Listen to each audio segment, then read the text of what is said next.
started asking myself these questions that really changed my life. Does my stuff make me happy? If I buy more stuff, will I be happier? What really gives me joy? Why wouldn't I want more of that?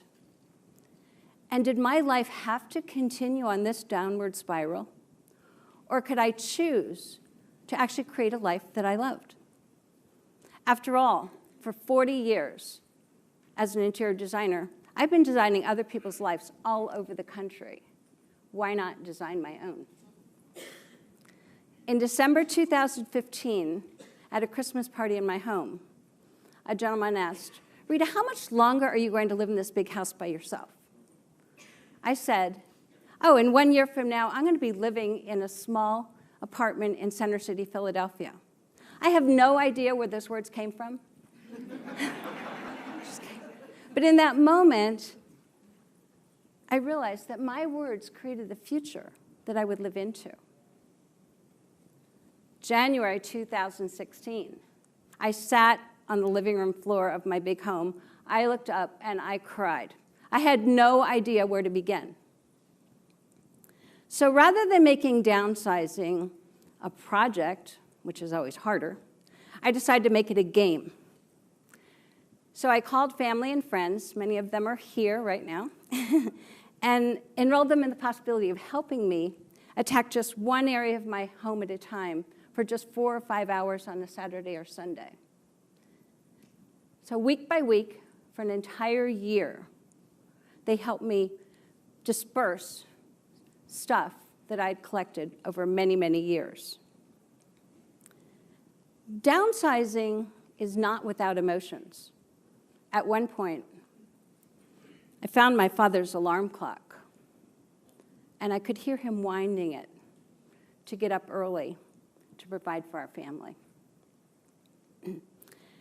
As my relationship to stuff changed, the process got easier and easier. And what I realized was things didn't make me happy.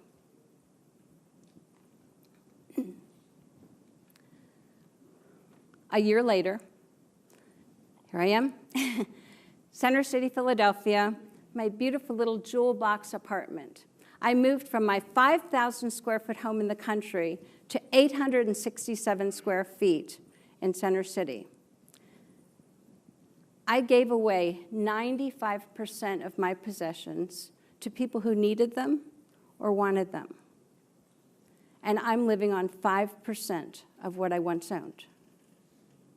I have all I want and all I need, and I've never been happier.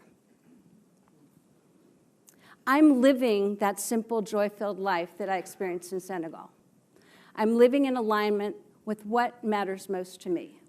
More time with family and friends. More resources, more freedom to travel, to learn, to actually live the life that I designed for myself.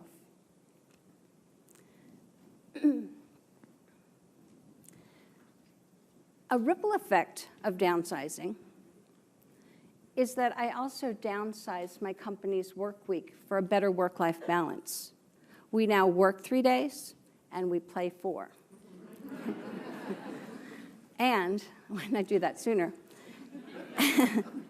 And we actually grew the company by 27% last quarter.